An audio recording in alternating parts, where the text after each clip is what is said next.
Abot na jud mga idol. May abot na jud taon diri sa Tagaytay. Dito nagikan no. Kasulbungon. Ang bugata mga idol. Oh.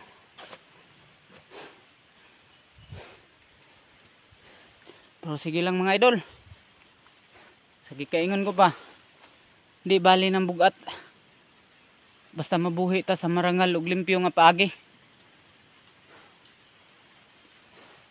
Pagod at pawis ang puhunan dito mga idol. Para lang mabuhay ang pamilya. Makapakaon ta sa atong mga anak. Dako kayong bulto mga idol pero gamay raghalin. Ay barato raglanot diri sa amo. Kumusta mo mga idol? Diha na sad taagi ana ngadto padong.